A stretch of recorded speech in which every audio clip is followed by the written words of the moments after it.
மின்மினி தமிழர்களுக்காகவே வந்தாச்சு முதல் hyperlocal social media app. உடனே டவுன்லோட் பண்ணுங்க. பாலிவுட் நடிகை பூனம் பாண்டே புற்றுநோயால் மரணமடைந்ததாக அறிவிக்கப்பட்ட நிலையில் தான் உயிருடன் இருப்பதாக அவர் இன்று வீடியோ வெளியிட்டு பரபரப்பை கிளப்பியுள்ளார்.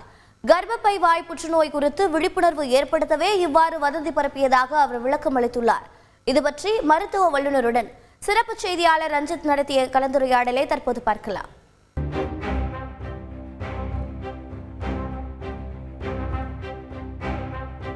2011 இந்திய கிரிக்கெட் அணி உலகக்கோப்பையை வென்றால் நிர்வாணமாக ஓடுவேன் என அறிவித்து கிரிக்கெட் ரசிகர்களின் பல்ஸை எகிர வைத்தவர் பாலிவுட் நடிகையும் மாடல் அழகியுமான பூனம் பாண்டே.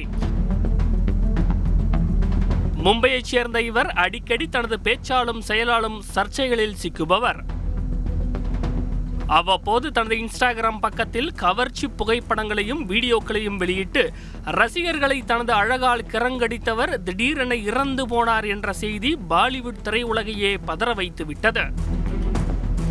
இந்த நிலையில் இன்று திடீரென வீடியோ ஒன்றை வெளியிட்டு தான் சாகவில்லை, உயிரோடு தான் இருக்கிறேன் என்று கூறி மீண்டும் திரையுலகை அதிர வைத்திருக்கிறார் பூனம் பாண்டே. ஒரு பக்கம் பூனம் பாண்டே உயிரோடு தான் இருக்கிறார் என்பதை அறிந்து அவரது ரசிகர்கள் மகிழ்ச்சியில் துள்ளி குதித்தாலும் அவருக்கு என்னாச்சு, ஏன் இப்படி செய்கிறார், செத்து விளையாடலாமா என்பதை போல் இருக்கிறதே என்று சமூக வலைதளங்களில் பலரும் சகட்டு மேனிக்கு வறுத்தெடுக்கவும் தொடங்கிவிட்டனர். இது கொஞ்சம் இல்லை, ரொம்பவே ஓவர்தான் என்றாலும் எனது இறப்பு செய்தி இப்படி திடீரென கர்ப்பப்பை வாய் புற்றுநோய் பற்றி பலரையும் பேச வைத்திருப்பதால் தனது நோக்கம் நிறைவேறியிருப்பதில் பெருமைதான் என்கிறார். உங்களை அழ வச்சிருந்தாலோ உங்க மனசை புண்படுத்தி இருந்தாலோ அதுக்காக நான் மன்னிப்பு கேட்கிறேன். நாம் யாரும் இன்னும் அதிகம் பேசாத ஒரு நோய் பத்தி அதிர்ச்சி அளிக்கக்கூடிய வகையில உங்களை பேச வைக்கதான் நான் இப்படி செஞ்சேன். நான் பண்ணது ரொம்ப பெரிய தப்புதான். ஆனா இப்போ எல்லாரும் கர்ப்பப்பை வாய் புற்றுநோய் பத்தி பேசுறோம் இல்லையா, அது எனக்கு பெருமை. சென்னையை சேர்ந்த புற்றுநோய் சிகிச்சை நிபுணர் கேசவராஜனிடம் பேசினோம். இந்த நடிகை சொல்வது போல கர்ப்பப்பை வாய் புற்றுநோய் சைலண்ட் கில்லரா, இதோட அறிகுறிகள் எப்படி இருக்கும்? இந்த கர்ப்பப்பை வாய் புற்றுநோய்ங்கிறது நம்ம பெண்கள்ல முதல்ல ஒரு குறிப்பிட்ட வருடங்கள் வரைக்கும் இந்த மோஸ்ட் காமனா இருந்தது, அதாவது நம்பர் 1 இருந்தது நம்ம நாட்டுல. இப்ப பிரஸ்ட் கேன்சர் அதோட கூட அதிகரிச்சிருக்கு. ஆனாலும் இன்னும் நம்பர் 2 மீன்ஸ் ரெண்டாவது மோஸ்ட் காமனஸ்ட் கேன்சர் அதான் இங்க இருக்கு.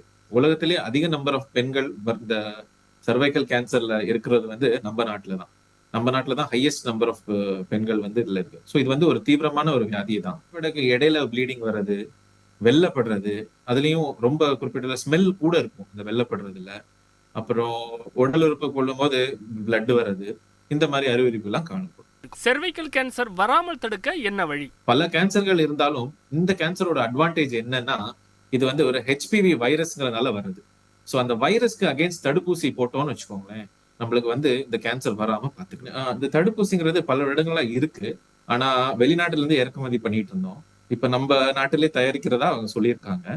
அதனால அதோட விலையும் குறையும். பிளஸ் கவர்மெண்டே கொடுக்கும் போது நம்ம நேஷனல் இம்யூனைசேஷன் ப்ரோக்ராம்ஸ்ல வேற வேக்சின் வர மாதிரி இந்த வேக்சினும் கொஞ்சம் நாள்ல உள்ள வந்துடும் நான் நினைக்கிறேன். பட்ஜெட்ல கூட அனௌன்ஸ் பண்ணிருக்காங்க இந்த மாதிரி ஒரு வேக்சினேஷன் ப்ரோக்ராம் நம்ம நேஷன் வைடா பண்ணலாம் அப்படின்னு சொல்லி. ஸோ இந்த வேக்சின் போடுவதில் முற்றிலும் நம்ம இந்த கேன்சரை அகற்ற முடியும். ரெண்டாவது வேக்சின் போட முடியாதவங்களுக்கு என்ன பண்ண முடியும் அப்படின்னு சொன்னோம்னா, நம்ம 21 வயது இல்ல நம்ம உடல் உறுப்பு தொடங்கின வயதுல இருந்து பாப்ஸ்மியர் அப்படிங்கிற டெஸ்ட் பண்ணணும். அந்த பாப்ஸ்மியர்ங்கிறது ஈஸியா எல்லா கைனகாலஜிஸ்டும் ஓபிடியில பண்ற ஒரு டெஸ்ட் தான்.